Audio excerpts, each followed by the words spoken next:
What's good, y'all? Welcome back, and so welcome back to yet another video, y'all. So basically, I'm gonna talk about the Connor Zillisch stuff right quick. Let me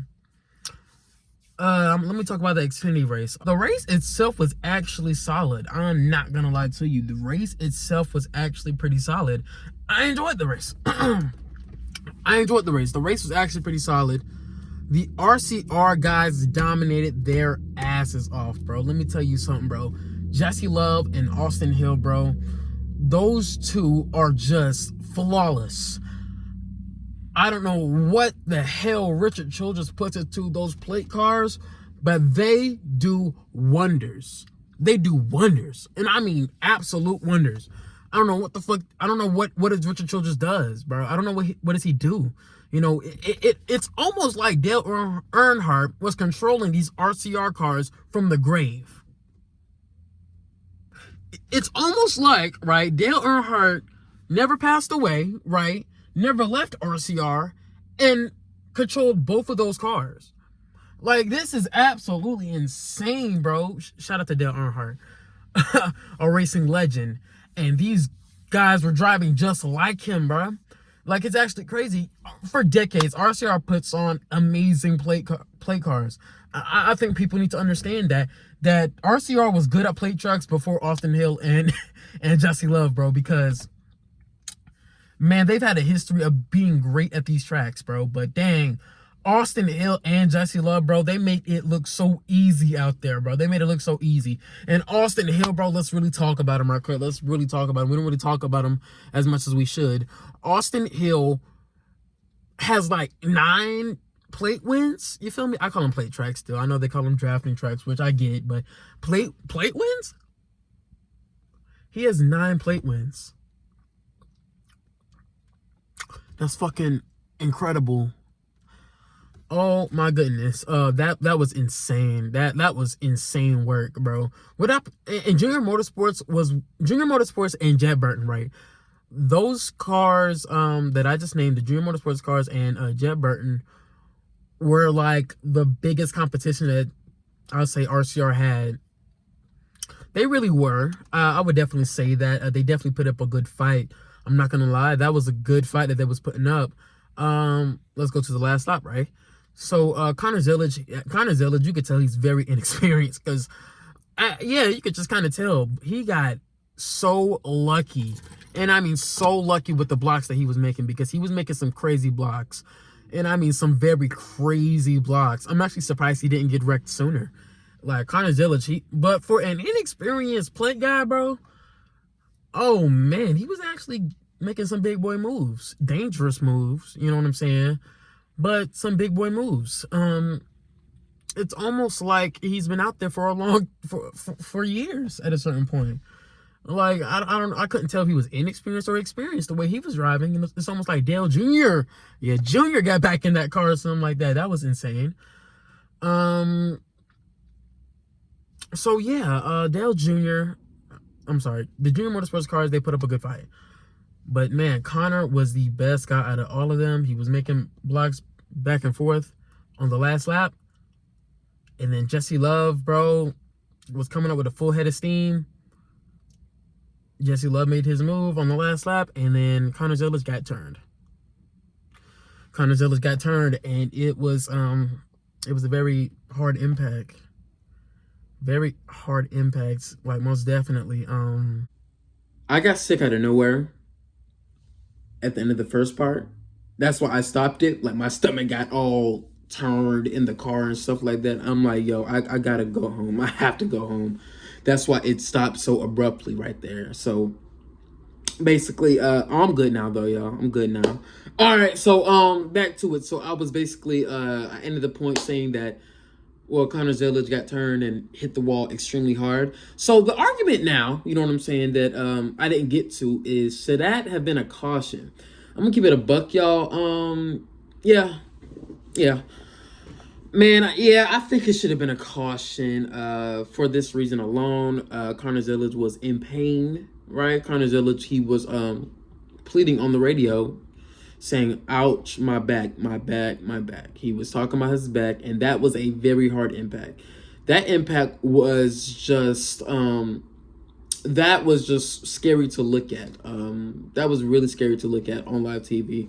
That was one of the hardest impacts I've seen in a minute since like Eric McClure's wreck back in like 2011, I think. That was a very hard impact down there. We probably had more harder impacts down there in the inside wall at Talladega since then, of course. But it just reminded me of that wreck.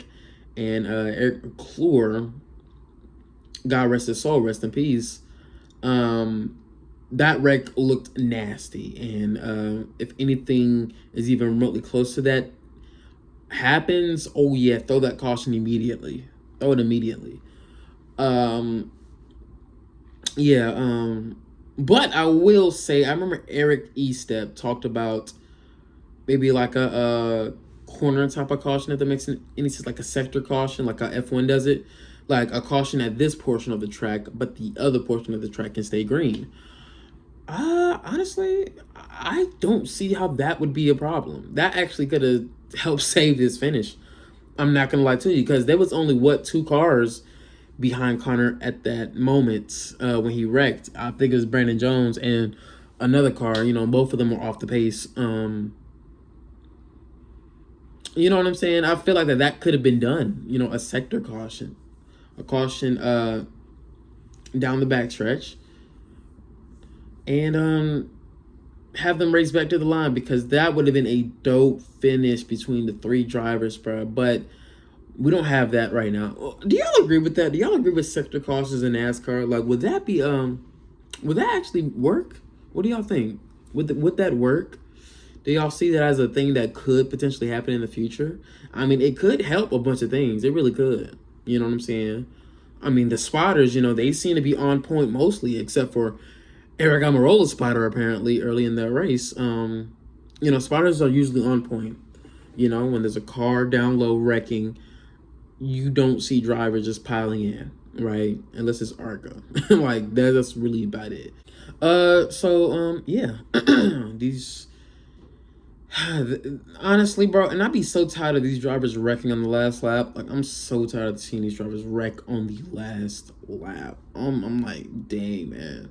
Wreck on the last lap. I get it, that was an accident, and Jesse Love didn't mean to do it. He was actually apologizing to Connor very profoundly in the infield care center. And yeah, I don't believe these drivers want to wreck each other, but damn, bro, I just wish they could just, you know, like stop, like stop wrecking, like take care of each other's stuff. You know, even Connor said it in the infield care center that he probably should have just let Jesse take the run. Cause man, bro, if he just let Jesse take that run, you feel me? He'll probably lose the race potentially, but he won't wreck his car and, you know, have his back being sore for the rest of the day. So yeah. But hey, I don't blame them for trying to win. You know, I don't blame them for trying to win. But dang, man, it just kind of blue balls fans, bro. You feel me? That want a dope finish, which we were going to get.